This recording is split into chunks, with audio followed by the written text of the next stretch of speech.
Welcome to the Mindset by Design podcast with your host, the expert Andy Murphy, where you will learn the tips, tricks, and strategies he teaches his world-class clients to give you the skills to dominate any business.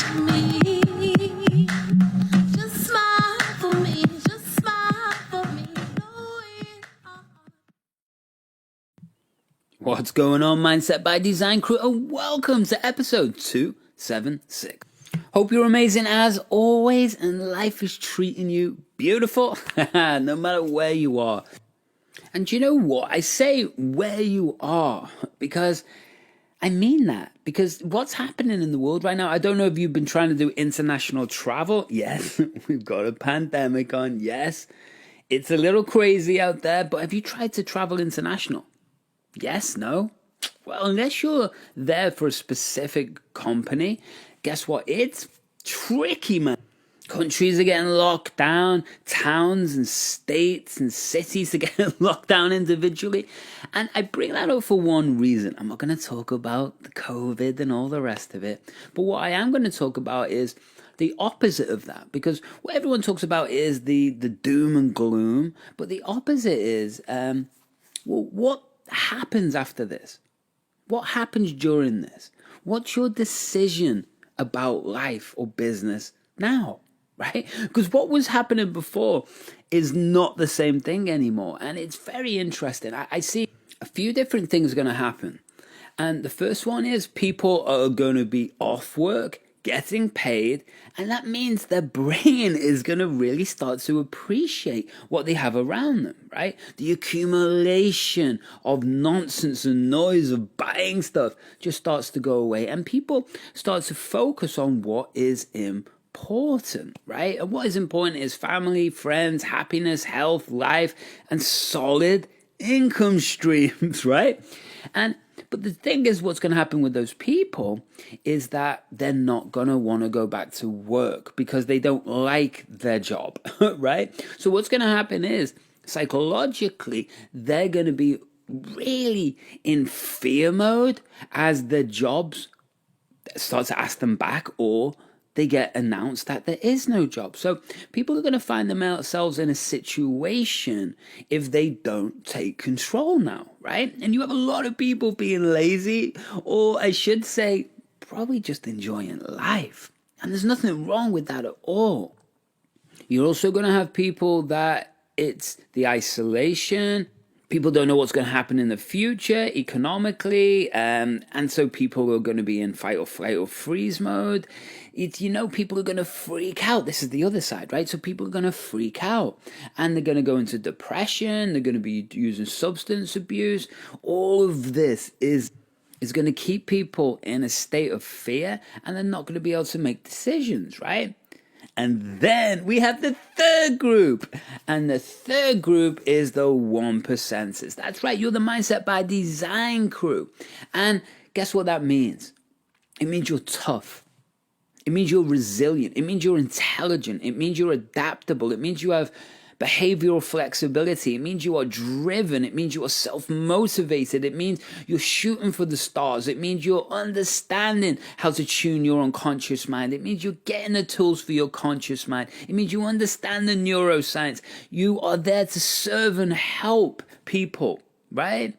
That's what you're here for. And what does that mean? It means only the strong are gonna survive. And I don't mean that you might die, although you might, right? That's life. But what I mean, I have inside of me such a burning love for entrepreneurism, and that you have no idea this is my life, right? So what I love is I really believe entrepreneurs, thought leaders, are going to be the people that change the world. They get us out of their circumstance. They get us into a new paradigm that has to happen, because the old stuff is just all crumbling away now. Even Warren Buffett just lost 50 million.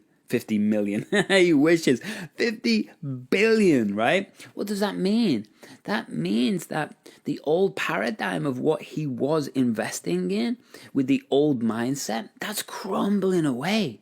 And then we took a look at people like Elon Musk, right? Yes, I get teased a lot for going on about Elon, but Elon's a beast, right? And guess what? He's just become so much more wealthy. But look where his focus is. His focus is on what? Is it on accumulation? No, it's definitely not. He's just basically sold all his houses. So think about that. He's definitely not accumulating. He's doing the opposite. So what is he doing? You got it. He's solving problems. He's solving issues. He's helping humanity. He's serving. Do you understand that? So he's not taking, he's giving. And because he's giving, guess what? His wealth has just driven up phenomenally, which means, guess what? There's a shift happening. There's a shift happening in thinking, energy, belief systems. And that means there's a change happening in you now. Now, you're here for a reason. You don't just listen to this podcast for no reason, right? Being part of the Mindset by Design crew. No, you always want to get better. And that's why I wanted to show you today's episode, right? Because there's so many different topics we talk about, and I hope that you love the last few episodes because I've had lots of good feedback, and then I'll talk about today's episode. But make sure that you check out my top 10 life lessons by Mr. Joe Rogan. That's the previous episode, 275. 274 is we have 50 people that I've picked their mindsets about greatness. So Steve Jobs, Elon Musk, and so many other people. Go and check that out. Make sure you also check out episode 273. It's an important one. It's very important because is the media programming your unconscious mind, or are you? Because it's getting programmed. So go and check that out. And remember, if this is the first time or you're new to Mindset by Design, then welcome. Always awesome to have a new listener. What we're here about at Mindset by Design is about building new behaviors, new ways of thinking, feeling, and acting, performance. Why? Because we're dealing with the unconscious mind, the conscious mind, and this is all about rewiring you for absolute hyper performance, right? The top 1% performance that you can be. That's what I'm all about, the brand's all about.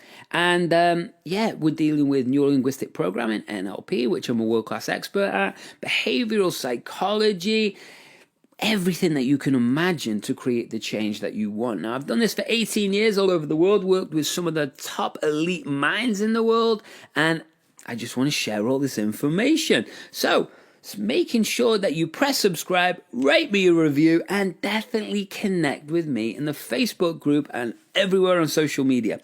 I just want to help. There's going to be a lot of content being pumped out over the next few months, so I want to make sure that you are ahead of the curve. And speaking of being ahead of the curve, I want to invite you to an opportunity. Opportunity to connect with one of my concierge coaches, so where we can sit down and work out what an amazing fit for you is. Whether you're running a $1 billion brand or you're just getting started, it all requires mental performance. And this is what people don't get. They don't get it. Just because you learn a physical skill or a business skill does not mean that you know how to train your brain and use it at the 1% high world-class level. You don't, right? Just because you've watched 100 MMA fights doesn't mean that you can fight in a cage or a ring. That's the same thing with your brain. So I want you to connect with me. Hit those show notes up. There's a few links there. I am full right now for private clients, but I'd love to connect with you and see how we can make the impossible possible. That's the biggest thing that I want to do with you. And again, whether you are expanding, your business is kicking ass, and we need to fine tune your thinking to make sure that you're performing always at your highest level, or you've kicked ass in the past, you've dipped and want to bounce back and hit a whole new level of success, then let's connect. Let's have a chat and let's see what we can do. There's lots of programs out there, lots of different systems I can invite you into if it's the right fit, but let's just have a chat. If not now, when? Right? This year's crazy enough. Let's make sure that we take control, kick ass, and create the life, the business, and the income that we deserve. Sound good? Beautiful. So hit those show notes up and let's team up and get you to exactly where you know you already should be.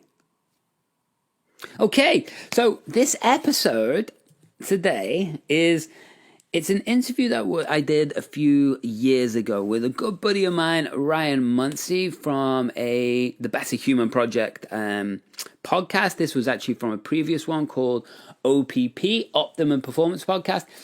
Really cool interview, and I wanted to share this with you today for a few different reasons. I pulled up all these articles, right? And I was going to go through, break down, read one of these articles today, and then I thought, is that what people really need right now? Is it what they want? Maybe, but is it what they really need? And the answer is probably no. Probably no. What you do need is you need some tools and tactics and systems and a strategy of how to perform incredible every morning. You need a strategy of how to switch on performance, and you need to understand about the brain a little bit deeper, right? Well, guess what? That's what this episode's about. It's really cool. Me and Ryan bounce off each other because he's hyper clever, hyper awesome. And I just want to share this with you because I know you'll get a massive amount out of it, okay? So, should we jump into the show? Thought you might say that. So, enjoy, make some notes, think about your own business and life and how you can apply these things. And I will see you at the end of this show. Enjoy.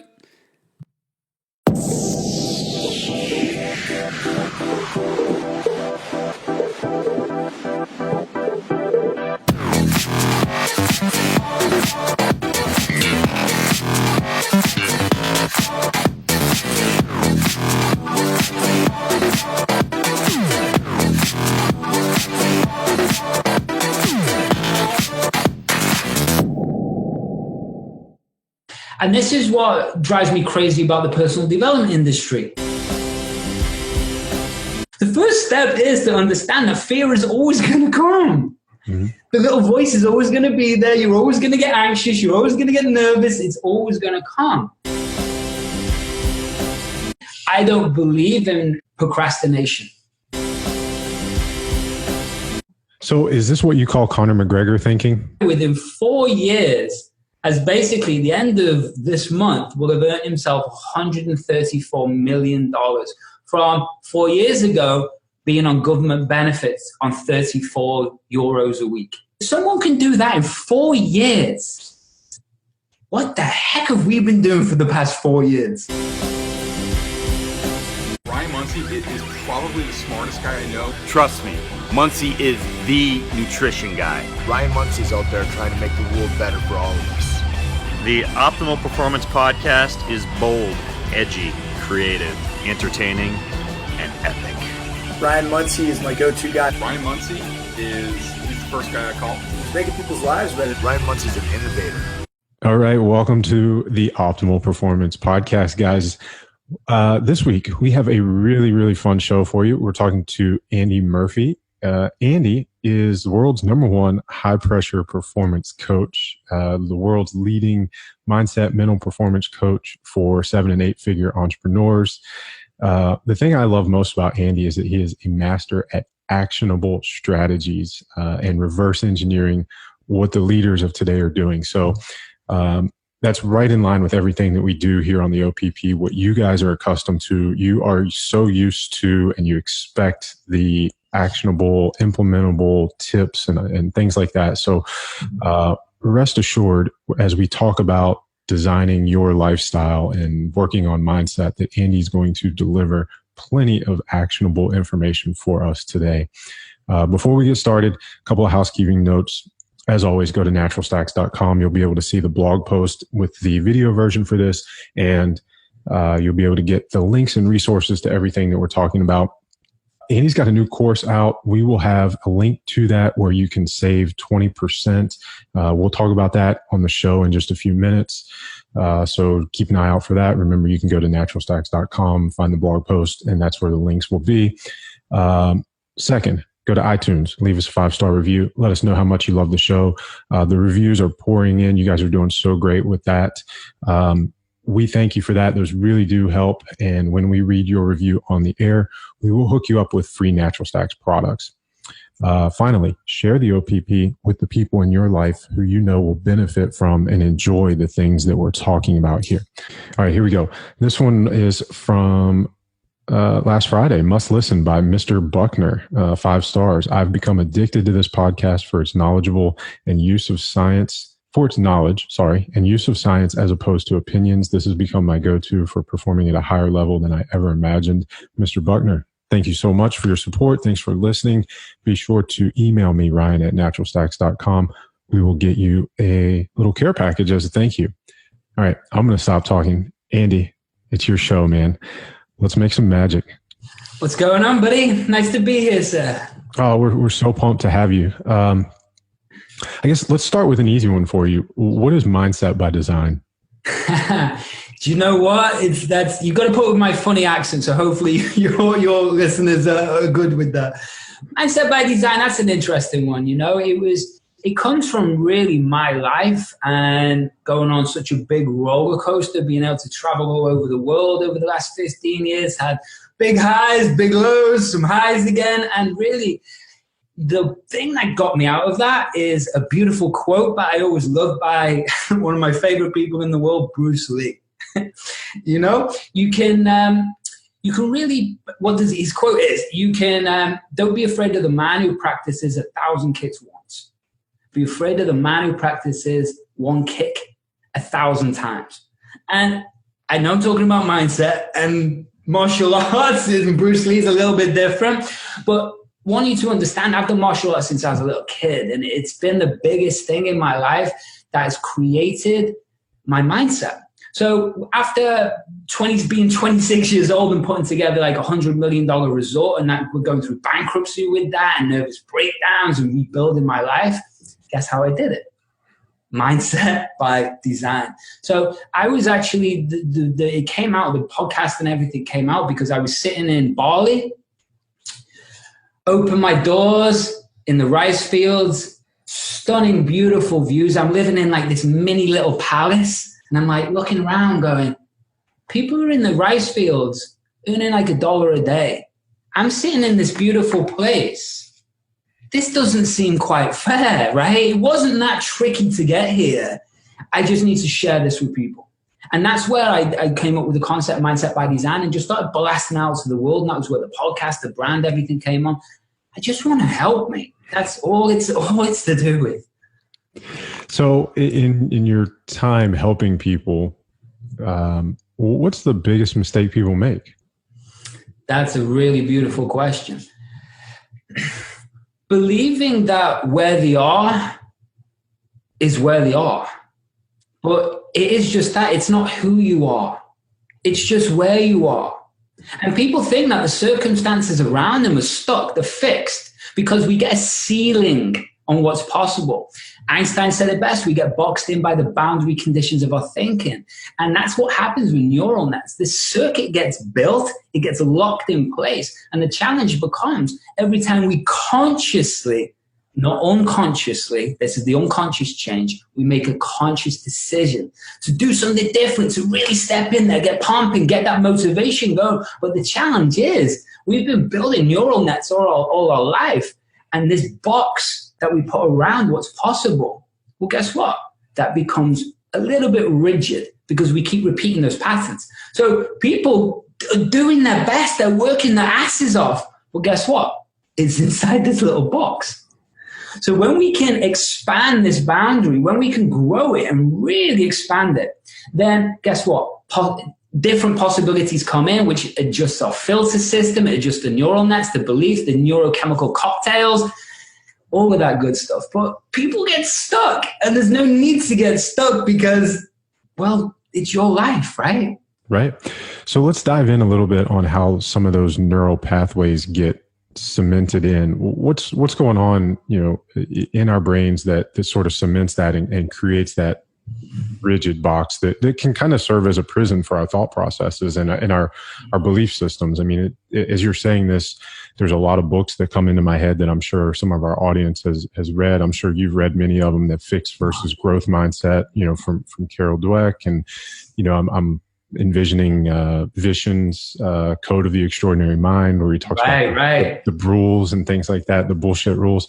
So how do we, before we talk about how we expand that box, what's happening that's actually creating it and locking us in there? Yeah, that's a beautiful question, Ryan. And it really is, because it's something that everyone needs to understand. Because when you start to understand that we have a conscious, unconscious mind. The conscious bit of the mind is that bit of the mind that me and you are talking in right now. It's also got the prefrontal cortexes, which we make decisions in. Sure. But there's the software in the background of our mind that is on autopilot. I define it like the software that plays in the background of your head. It's like the software that plays in the background of a computer. The hell does that mean? Well, it means it runs automatically, gets outdated, and makes you perform a certain way. It's like the operating system. Plain and simple, right. That is the operating system. Right. What happens is, with this operating system, is there's starting points for each one of these bits of software, right? There's a starting point, and that starting point starts with a decision. It starts with a perspective. Now, when we start to understand that two different scenarios, the same scenario can happen to two different people, and we make two different decisions about it, well, that affects then our beliefs, our attitudes, our self-worth, our value, how we talk to ourselves, everything. So if you've started to, we actually start to form neural nets or our nervous system, which is another way to talk about the unconscious mind. It's also called the body mind, the bit of your mind that blinks you, breathes you, affects your lymph system, your heart rate, your adrenal glands, affects all that stuff. And it's all on autopilot. So we start forming this nervous system when we're in the womb.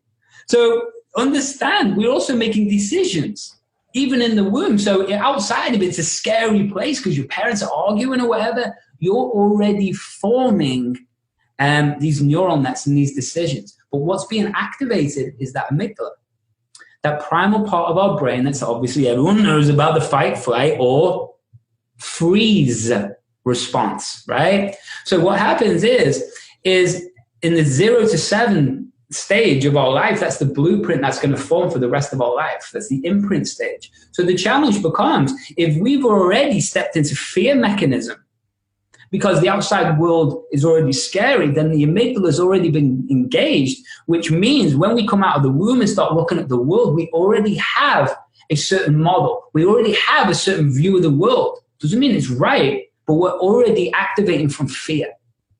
So then it starts to affect our decision-making processes, how we think about ourselves. So this then scales. But what the people don't understand is that there's a two-step process. The first step is to understand that fear is always going to come. Mm-hmm. The little voice is always going to be there. You're always going to get anxious. You're always going to get nervous. It's always going to come. And so when you start to understand this, and you start to understand that it's probably come from the fear mechanism that's been built from way early, then what happens is we start going out into the world with the wrong beliefs, the wrong attitudes, and basically the wrong chemicals being produced in our brain. So then what happens is the default part of our brain, the unconscious mind, is always going back to make sure we are safe. So if we're always safe, then what keeps us safe? Well, being in a box keeps us safe, right? Mm-hmm. So when we keep going around in this box, this wall gets thicker, the boundary gets stronger, the filter in your brain justifies why you are where you are.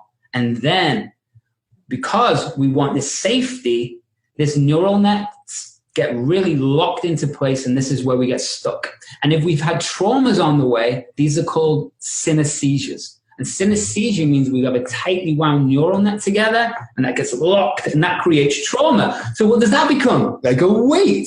So as we can move, we're moving forwards past this boundary, but this weight keeps pulling us back, right? So with NLP and all this other good stuff, this is how we delete these patterns, we redesign them, we retrain them. But what we're really doing is retraining the nervous system to respond a different way, you know? But obviously, Ryan, I can rant on, buddy, so I'll shut up for a bit.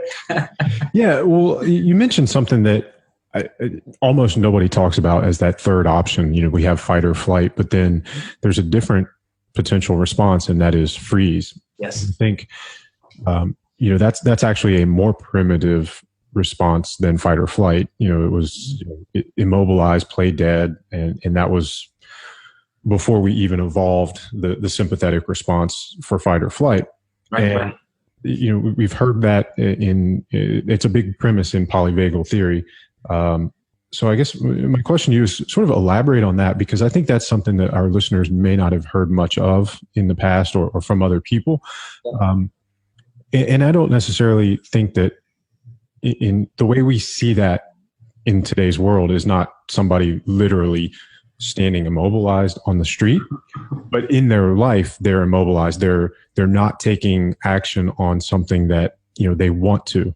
They know they have there's this thing that's inside of all of us, and they want, I don't know, maybe they want to quit their job and do something else, or maybe they want to on the side do whatever. So talk about how that kind of manifests itself in most people's lives now, and then, you know, some action items to sort of start to break that pattern.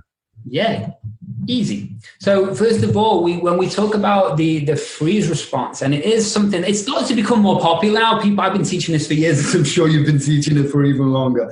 But the thing is, if you look at those three responses from the amygdala, which is flight, freeze, and fight, what happens with entrepreneurs, as you say, they're not standing still, but in a way they are, right? Because what happens is when someone becomes so obsessed with an external goal, one specific goal, what happens is our brain starts to focus on. But the challenge becomes, everyone talks about that, set your goals, focus on the goals, do that.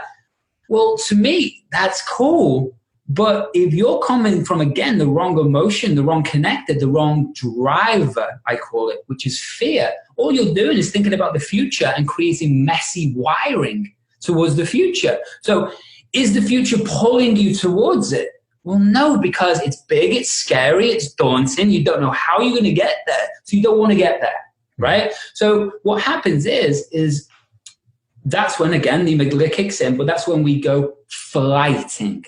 We have distractions, the shiny object syndrome, right? I was getting ready to say shiny object syndrome. Yeah, man. But we've all done it. That's where everyone's clicking Facebook ads. Everyone's going running round. That's the key word, running around. Yeah, it's confusing, like being busy for being productive, movement for progress. Yes. And that's where a lot of people can get in trouble, because they think that they're doing something, but they're really not. They're bouncing around again in this little box. Mm-hmm. So then what happens is they make probably a conscious decision, or something happens. And then from there, they go, come on, let's do this. They get all pumped up, set their goals, and move forward. Start to go on every webinar, start to go read every course, start to do every program. The challenge becomes is then it's too much information. Mm-hmm. So then you hit the analysis paralysis, and it's too much. It's overload, right? So what do you do if something's too much? You freeze. Right. Right. So that kicks the freeze response in. So how do we prevent ourselves from, you know, sort of falling prey to that shiny object syndrome, or, you know, like, I love the way you sort of set that up, where you see that goal, that thing that we want, it's way out there. You know, maybe we've even gotten to that place where we know every step, or at least the first step, to start to move from where we are to where we want to be. How do we make sure that, you know, between the time I decide this is what I want and actually getting there, that we're staying on track, that we're not veering off course and following, you know, whatever whim may, you know, catch our attention on any given day? Right. It's easier said than done sometimes, especially when you're living in that fear response, right? Or the other way to look at it is, there's two different, I'll break this down, but there's different ways. To me, I don't believe in procrastination. I believe in misalignment. Because if something is in alignment with you, and what I mean by that, if you're just so pumped to share this message, to do it, then guess what? I don't need to create motivation. It's like working with professional athletes, Ryan, right? Mm-hmm. create motivation in them. Yeah, right. And we talked about this before we hit record. Andy's been lucky enough to work with a lot of special forces and professional athletes, and as have I. And we were sharing some of the experiences of, when you work with somebody like that, you say jump. It's not even that they ask how high. They ask, do you want me to jump off of 1 foot or 2? Am I landing on my left foot, my right foot? Like, it's brilliant, right? But so what's different about those people? Well, guess what's different? I mean, they're not a different organism. They're the same species. They have the same feelings. They battle the same things in their head. I mean, why are they successful and other people aren't? They've gone further down a path of that they're passionate about, spent more time and effort and energy, built these neural nets, this muscle. So guess what? That then starts to complete the circuit. But guess what? It starts somewhere. So to me, the first place to start is understanding there is very different versions of you. And each version of you is, I call them, there's peak performance for sure. That is what I call the generic version of you. Okay. Then we have something called alter egos. And an alter ego is, for example, let's use an extreme example, but I was using a professional fighter. When I work with pro fighters stepping into a ring or a cage, that is a very unique version of them, right? They think and feel and act in a very specific way. They're focused, their breathing rate, the heart rate, the micro muscles on their face, everything is a very unique experience. If you imagine that as a bubble, okay, that is a state. And this is what I specialize in. Now, that state is definitely not the same version of when they go and talk to their mom, or they go on a date, right? Or they try to relax. So when you start to understand these different versions have their own filter in, their own beliefs, attitudes, view of the world, they have their own neural nets, they have their own chemical cocktail produced into it, they have their own beliefs around what's possible in themselves in it. Well, guess what? That version is a very different version of seeing the world and performing than someone who's stuck in fear, beating themselves up. So the first thing is, if you became this fearful version and then stepped into the world and started to vision the future and started to build the future, well, guess what? You're coming from the wrong place. So you're never going to be able to perform at a world-class level. Well, if we flip that, and we understand that version of me is a peak state, it's a world-class and alter ego where everything's dialed in, and we start to step forwards into the world, then you're going to produce completely different results. The worst thing is, it's a stupid statement, and it's been said for years, and I've said it too, but feel the fear and do it anyway. I honestly, and hey, for out there, I disagree with this. And the reason is, if I felt the fear and did it anyway, and I stepped into a cage and I was in fight mode, then I'd be in freeze mode. I would also be conscious. I would not be playing an automatic program, and which means I'm on autopilot, and that's how you fight, that's how you perform, that's how you get on stage, that's how you make a trade, that's how you sell. So when you start to understand that, we've got to design these peak states. So whether that's a Forex trader or whatever it is, it's the same thing. So suddenly we're building programs forwards that are connected to the right beliefs, the right chemicals, the right everything. So if we continue that pattern, guess what? That's why someone becomes a special force commando. And that's why someone probably wouldn't even get to the training. Does that make sense? No, it makes great sense. I love it.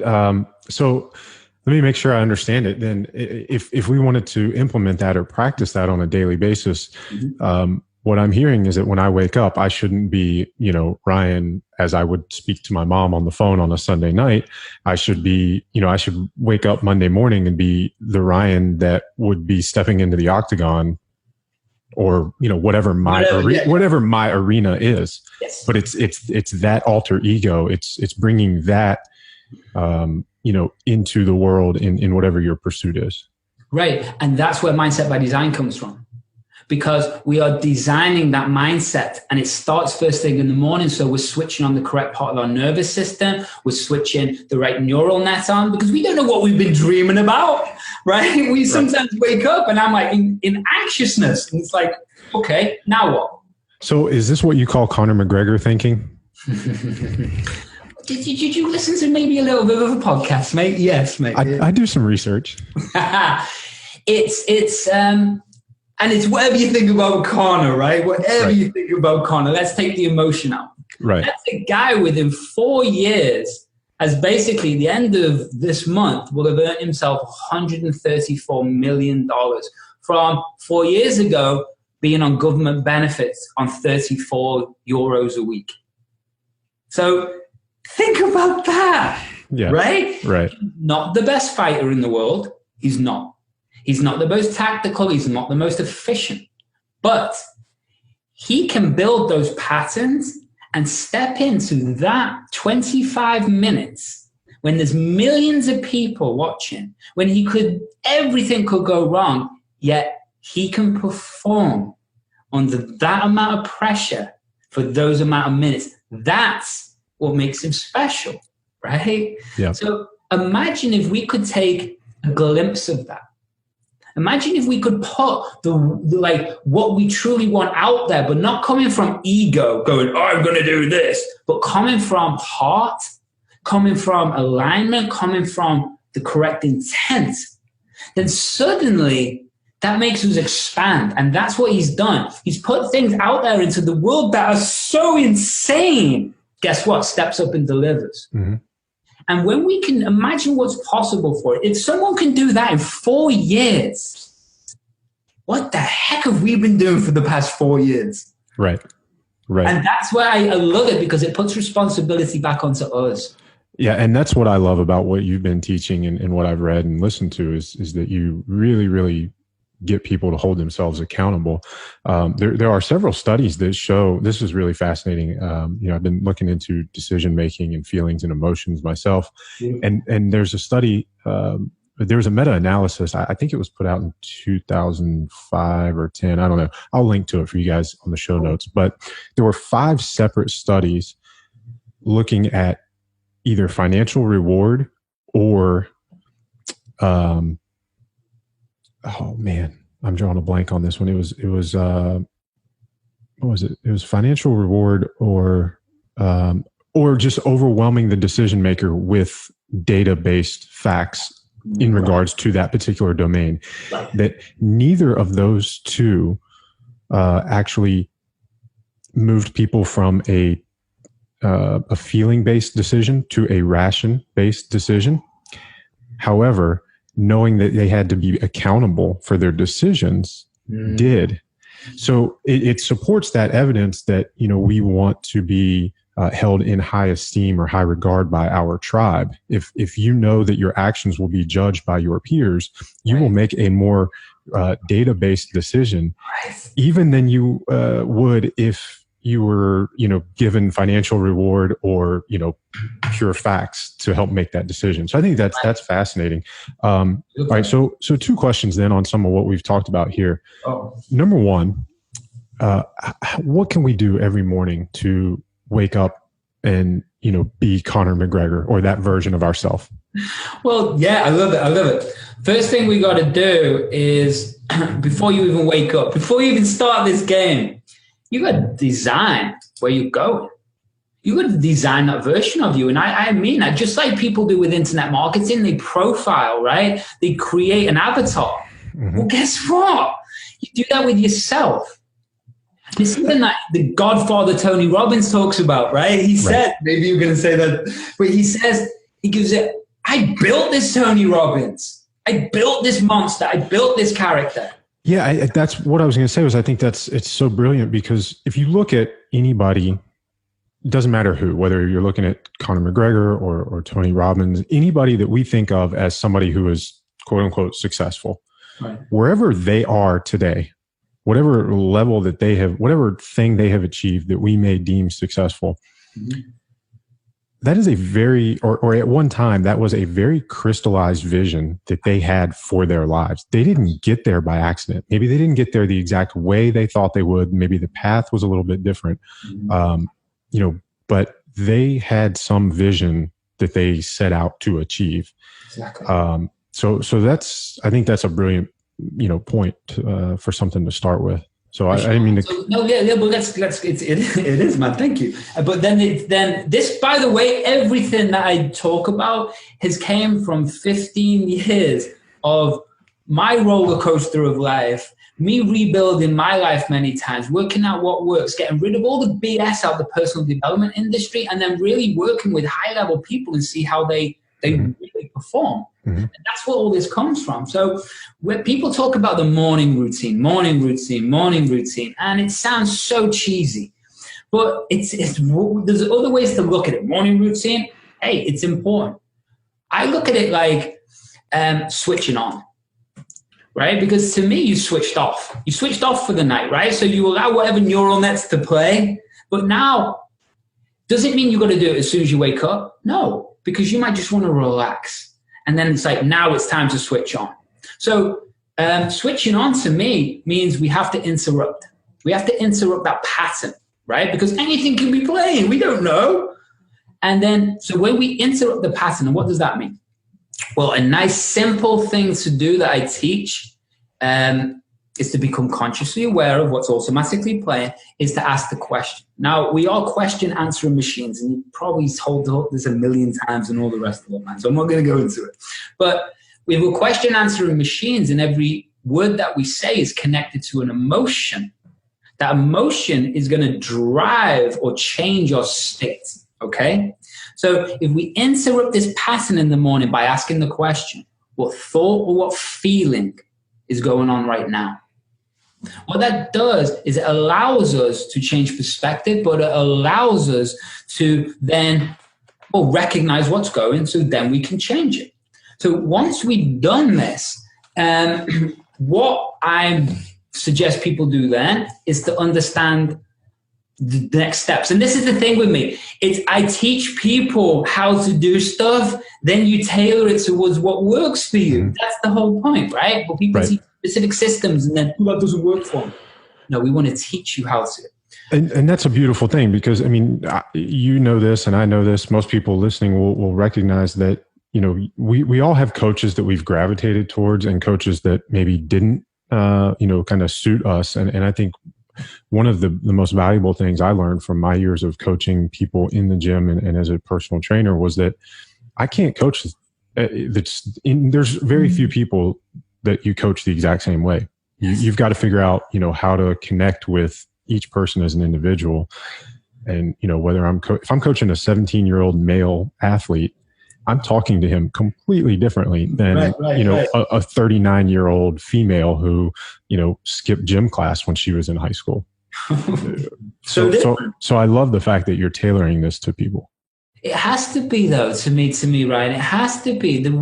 We all have different fears, but they all come from the same places in our brain, right? So if we learn to navigate around this thing, we become our own coaches. If we understand how to control the patterns and change the patterns and delete stuff and control anxiety and step into sales states, and we've designed all these things, then it starts to become automatic in our brain, which means we can perform at a high level.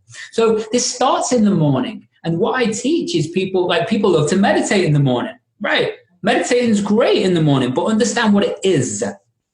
Meditation has an intent, and the intent is to create presence. And that's a beautiful thing because it calms us down. It creates space.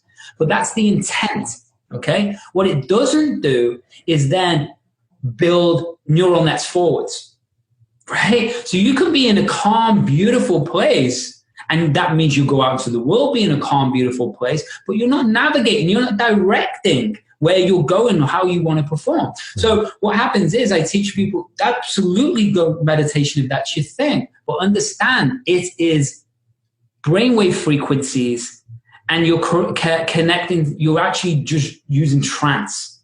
So when you start to understand that all trance is brainwave frequencies, you can use binaural beats, you can use breathing, you can use whatever. That's just step one.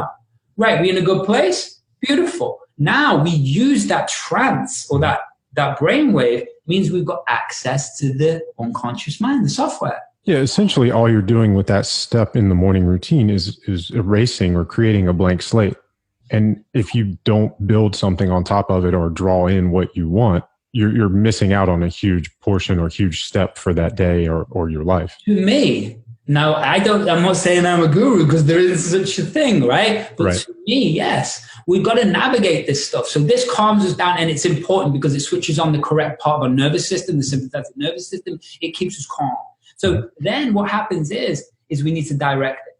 So what I do then is teach someone a simple thing. And I've got an MP3 that's bouncing around somewhere that does a morning routine for people. I'm sure I'll pass it around it somewhere. So what from then is we start to direct where these neural nets are going. Now, understand that neural nets, they work like a muscle, and all they want to do is complete. That's all they want to do. They don't give a damn what it's completing to. They just want to complete. So if we start to visualize, imagine, pretend, whatever you want to call it, same result, the outcome. And now this is what people make the mistake about, because it's another default setting of the unconscious mind. It just wants to know outcomes. How we get there, that's called life, right? So if we visualize coming home at the end of that day and something amazing has happened, then where's our focus, right? And if we only can focus on a very small amount of things, then where have we just pointed our focus? Something amazing to happen that day. So that then it starts to create a neural net, a circuit. Why? Because we're already in trance. So then what that starts to do is adjust something in our brain called your RAS, your reticular activating system, right? Which filters what you're going to experience. So suddenly we start pointing our brain to this badass outcome, and then we start changing how we feel about the day, which adjusts our filter and adjusts our beliefs about what's possible, our attitude towards each task, and you get the idea. So then suddenly we complete this circuit, the emotion that's attached to it changes, so we're into the day, our perspective, our belief about it changes, and therefore it produces different chemicals. So suddenly we step into the day completely different way. I think that's so well laid out and explained. It's beautiful. And I think a lot of people, you hear a Tony Robbins or any of this kind of like self-help guru stuff, and there's a tendency to dismiss it or say it's woo-woo or whatever. Absolutely. Everything you described is the science of how our brain works. So the science is all there, but if anybody is still doubting that, I think what you just described is exactly why Christmas Day is a different experience, or your birthday, right? We all have experienced those days where you have something on your schedule for that particular day that you are excited about. Yes. And when you wake up on whatever that day is, whether it's Christmas Day as a kid, or, you have a really cool appointment that you're looking forward to tomorrow or whatever, you wake up, your day is different than quote unquote a normal day where you don't have anything on your schedule like that, because you wake up and that is that amazing thing that Andy just mentioned, that thing that will happen to you. Like it's there, it's crystallized, and you're focused on that, and that's going to happen. And I only bring that up because I think I'm not lying when I say this is something that has fascinated me, and I've put a lot of thought into this, and I'm trying to figure out, why do we have good days? Why do we have bad days? What causes it? What are some things like, biohacks or hacks that you can do? And, that's definitely one that I have found that has helped me over the years, is to just try to put something on the calendar every day that you look forward to. Right. And if you don't, maybe it could be as simple as a workout or going to float or, time with your significant other or something. And I love what you just said there. So that is the morning switching on or rewiring. Yeah, the rewire, whatever you want to call it. What's interesting about what you just said there is there's two things that I picked up on. One, what you're doing is by creating a something that is exciting, what you're doing is building in something I build in for clients, which is a reward mechanism. Because what happens is if we don't have a reward mechanism, and entrepreneurs, we get a dopamine addiction. And that dopamine addiction means that we're just constantly driving forwards without that reward. So this becomes, I build this in for daily task, hour task. I also build this in for months, with clients and all the rest of it. And we install this in their head, so they're pumped towards it, right? But that makes a big difference. The other thing that you mentioned was the way I looked at it was creating novelty. And this is something I've been really looking at, and dude, you're on the same page with everything. So novelty to me, I've done a podcast about this recently, but it was talking about dopamine.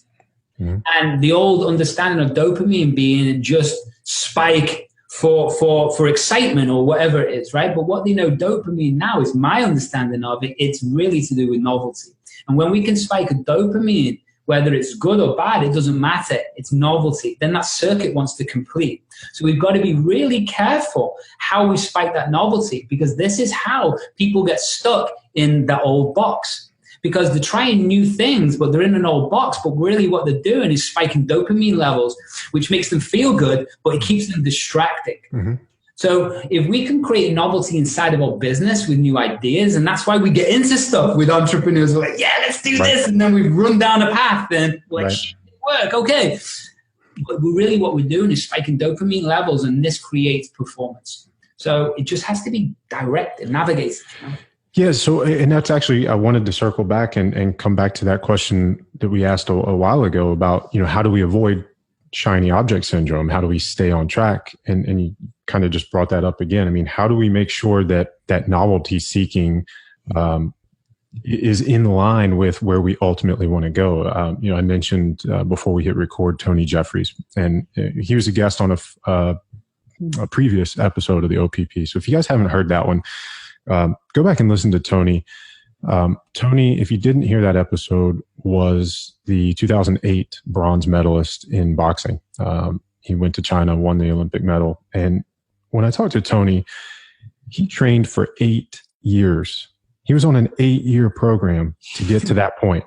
And, one of the things that just blows my mind is, how many of us stick with anything for 8 years?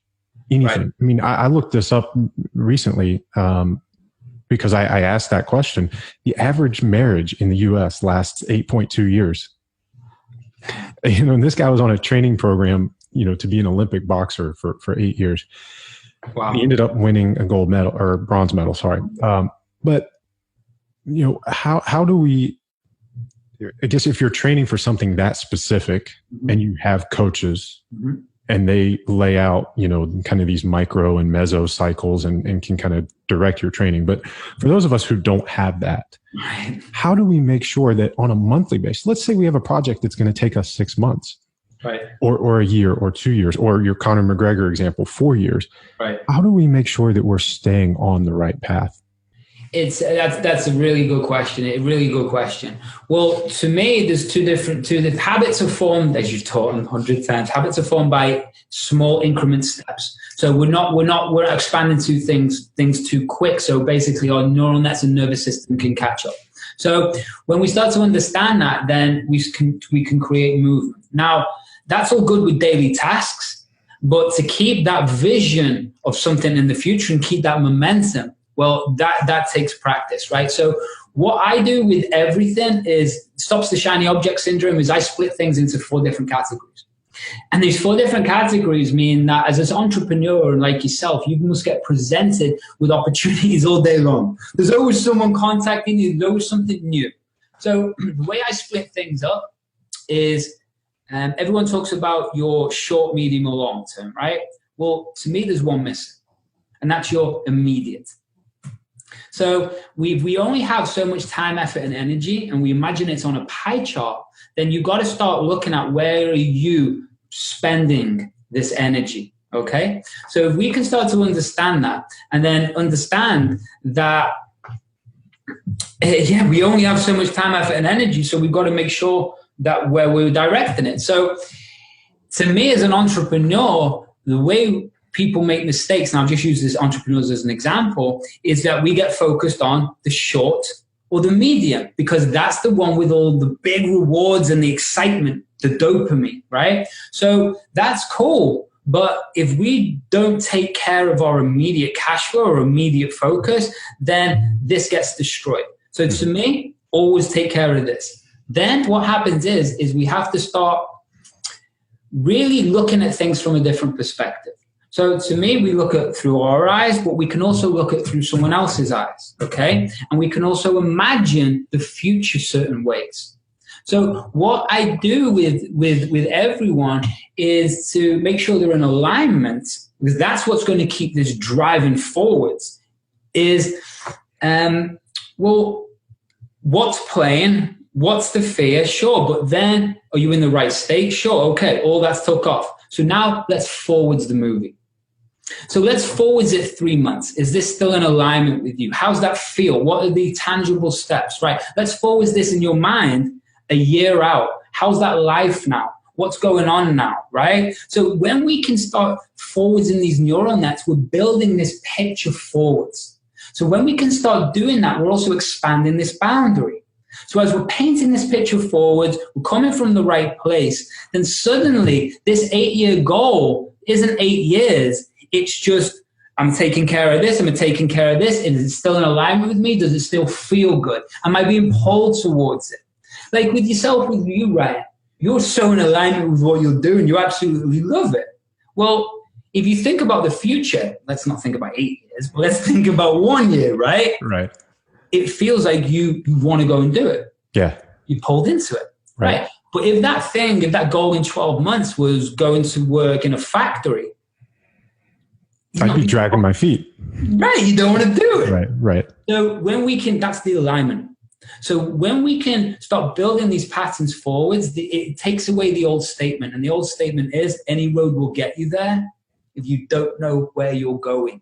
Mm-hmm. So if we know where we're going, then we're going to be pulled there. For a start, he's visioning not the 8-year journey. He's visioning holding that medal.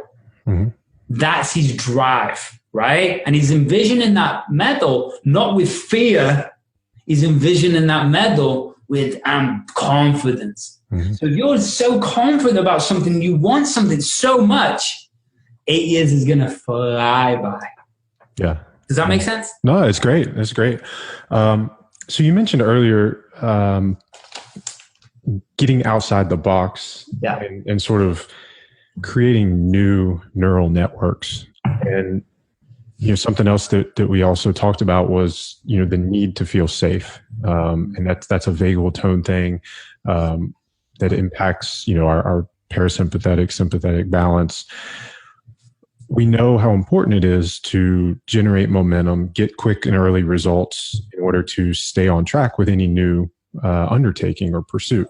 So what are some things that you could help our listeners build in to build, not necessarily build that momentum, but ensure that they feel safe when creating these new, outside the box, like when we break our previous confines, right, and we start to stretch ourselves, right. How do we build comfort and try to feel as safe as possible, as quickly as possible, right, so that we don't revert back in, and come back into our little turtle shell and stay safe, play small?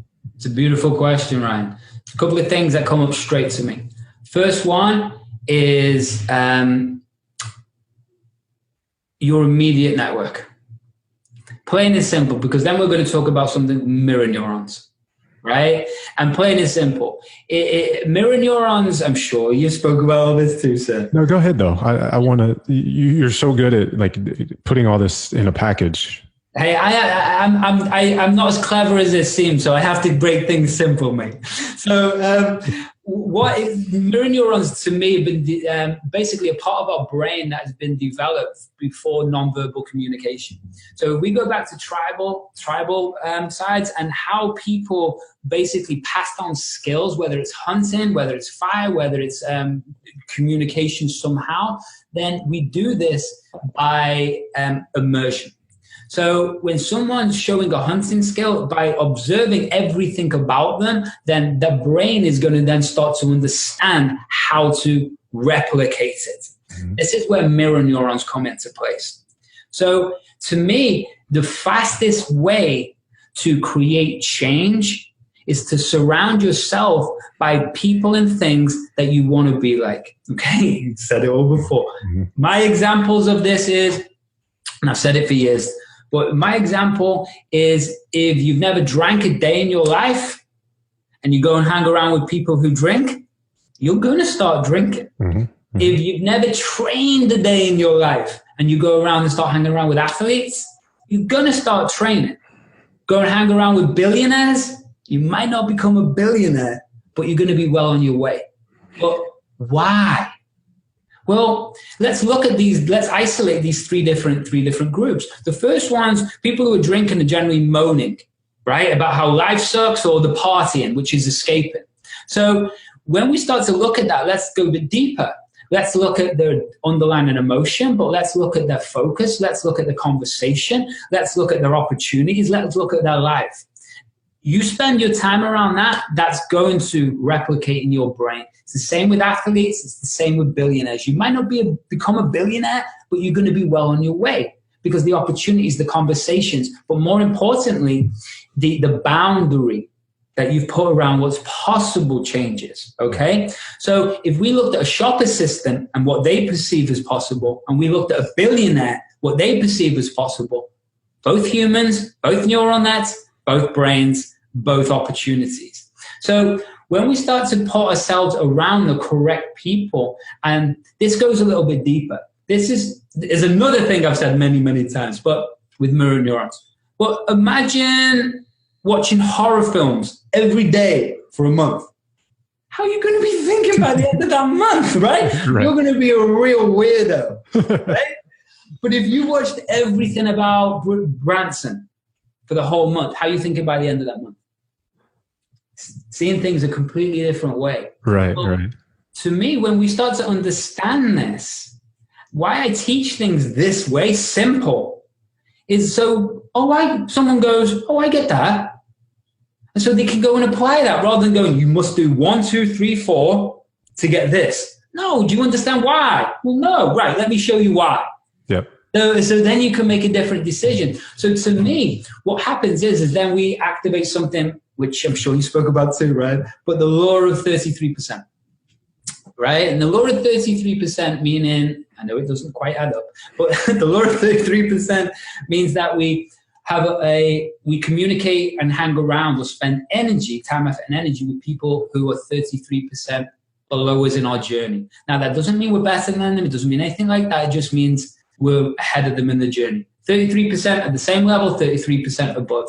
Well, to me, if you want to create massive change right now, and you only have a small amount of time, effort, and energy, which section do you want to be spending your time with? You got it, right? The highest end, people who are 10 to 15 years ahead of you in the game. We hang around with those people. Well, if we come from a place of self-worth and peak state, then we're going to hang around with those people and we're going to absorb that information. If we come from a flight or a fear response and hang around with those people, all it's going to do is create negativity in us and we're going to feel bad about ourselves. Right? So there's many little finite things, but understand that default underlying emotion is the thing that affects the neural nets, the filter, your response, blah, blah, blah. I think that's really, really eye-opening. I don't know that I've ever heard it.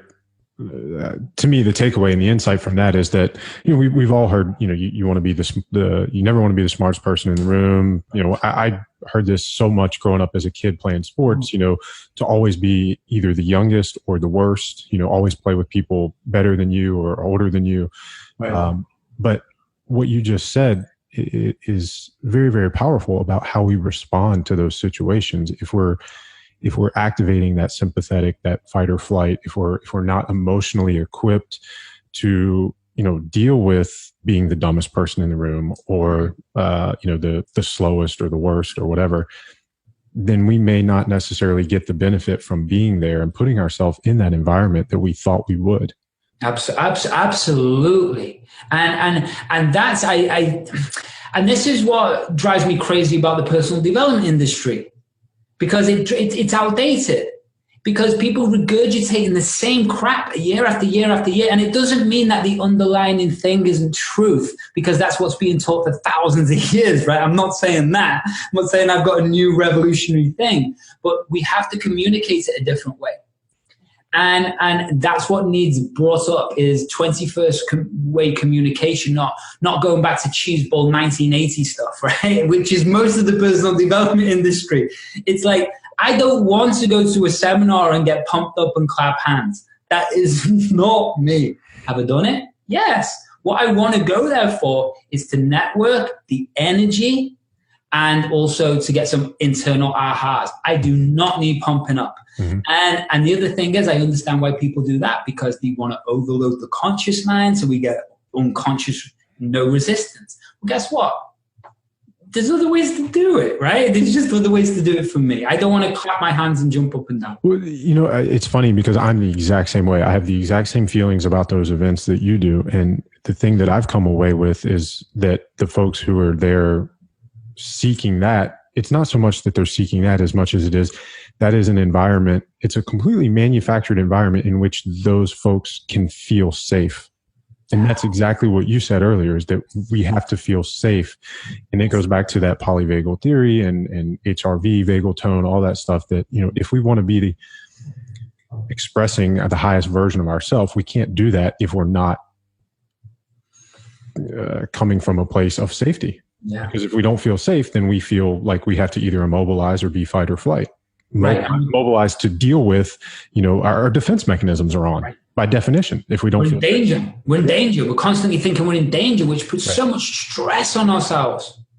And that's what makes me sad too. It doesn't mean, and people, it was interesting. My girlfriend's nephew, it was interesting. I was talking to him, he's like 15 years old and he's constantly on tech and doing all this stuff. And I was talking to him, I was saying, because he's really interested in like entrepreneurs like Elon Musk and obviously people. And I was saying, do you think, because he was afraid of doing something. I said, do you think Elon Musk gets scared? And he went, no. And I went, Elon Musk 100% fact is shit scared every day, right? Because I haven't met many people ever that aren't scared every day at some point. But the difference, now what? The fear response is always going to come. The difference is what we do next. And that's why I go back to that statement I didn't finish before, feel the fear and do it anyway. Mm-hmm. Well, I don't want to feel the fear and do it anyway. I want to feel the fear, recognize it, change that fear to the right state, the right emotion, the right feeling, it pumped up, excited. Guess what I'm going to go and do then? Perform. If I walked on a stage in front of 1,000 people and I'm so scared, what's going to happen? Freeze response, right? You're not going to perform. But if I go in there, excited, pumped up, I'm going to perform. Well, I think the one thing to point out there, I mean, you're right. You didn't finish that earlier. And I'm glad you came back to that because, when you were talking about it earlier, I was thinking the example I always give people is, Tiger Woods. And early in his career, when he was untouchable, he was on the course and you never saw him thinking mechanics. He was never worried about his swing. Now he's got tons of other issues, but one of the issues is, that he doesn't trust his swing. So when he's on stage trying to perform, he's worried about the mechanics of his swing. That's it. If you're worried about the mechanics of what you do when you're trying to perform, you will not be successful. If Conor McGregor is fighting Floyd Mayweather and he's thinking about how to punch, no chance. So the underlying thing here that's assumed is that when you step out to perform, that you have put in the reps and you've done enough to, as you said earlier, Andy, and this was a great thing, that you have to be on autopilot. And your autopilot has to be at a level that, allows you to perform to the ability that you want. Yeah, and it was funny because it's like I jump in and out of speaking, I do all the different stuff, and now I'm getting more into it again because I like it. But it was funny, I hadn't spoken in front of a crowd maybe in like 4 years, and then one of my clients who's obviously massively influential, she goes to me, "Well, why don't you come and speak at our event?" And I said, "All right." And she gives it's going to be about 600 people, and you've got about 5 or 6 hours. And I hadn't spoke in years. Guess what I did? I went, all right, just train my brain. So I went on there. There was zero difference to me talking to you, talking to one-on-one person, or me talking to 600 plus people. There was no difference to me. I could have sat down on stage and had to lie down and still kept talking. That relaxed. But guess what? Didn't just happen. I moved it back, pulled out all the times in my life, started to look at breathing rates, belief systems, how I perform, seeing it through my own eyes, and start to design this version of me. Guess what I did then? Start to build it in, build it in, build it in, build it in. So by the time I got on stage, my nervous system was completely relaxed. And I was not thinking about what I was saying. I was communicating with the audience. That's a big difference. But guess what? That's the same. This is the mistake. People think as an entrepreneur, we can just sit down and go, there's the computer, let's go. Well, no. When you start to understand about states, you also understand it's about brainwave frequency. And you understand that when someone is in a peak state, they are in trance. That's like a baseball player hitting a 100-mile-an-hour ball. Do you think you can do that consciously? No. They're in trance. They're in hypnosis. They're in a different brainwave frequency, which means they can control time perception. This is Conor McGregor. And this is why a fighter can take so much pain, because they're in an altered state of reality. When I used to fight, it's the same thing. You get smashed, put on the floor. My instincts stand back up and fight. It's like, well, that doesn't work like that for a normal person. Right. Well, it's the same with everything, right? We have to be that way. I love it. Andy, this has been an amazing podcast. We're about out of time. We're going to wrap this up. Last two questions. Number one, where can our listeners get more of you? You can go Google Mindset by Design, which is the podcast. That's on all the different platforms now. You can certainly type that in. There's just type my Andy Murphy. You can stick NLP, you'll find me. But the podcast is the perfect place to go. Okay. And then the course is Mindset by Design. What's the name of the new course? Yeah, well, this is a labor of love for sure. It's called the 8-Figure Thinker Training System. And what I've really done, hand on heart, I've just spent 15 years getting rid of all the BS. And this whole training system is honestly the most in-depth mindset training system I've ever seen online. I look at it now and go, how the heck did I even create that? Seriously. But it's built around NLP, neuroscience, gamification, and it's basically taking people through. It's retraining their brain over 8 in-depth levels, not weeks, in-depth levels. And by the end of that, I guarantee that you'll see in the whole business, your world, the life, the performance, a completely different way. And that's on autopilot. And for you guys listening, Andy gave me a sneak peek of it before we recorded this. So I can tell you from the inside that it is an amazing program. The amount of information in there is mind-boggling, and it's presented very much the way, the information was presented here in this episode. So, Andy has a very special way of breaking things down, making it easy to understand those sort of aha moments of like, oh, this is why, these are the connections, these are the steps. I've twisted Andy's arm, and he's going to hook us up with a 20% off discount. It'll be OPP. If there's a code, we'll have a link for you guys on the blog post for this. So go to naturalstacks.com, and I'll have a link for you guys to check out Andy's course. Andy, last question. Yes, sir. Your top 3 tips to live optimal. Hey, that's a great question. First one is definitely implement your routines and get this dialed in. Start to recognize who you are, what parts of the day. Number 1. 2, so coming back to your world, mate, make sure that your nutrition is on point, because brain function is connected to every single thing about your nutrition. And if that's not on point, you will not perform.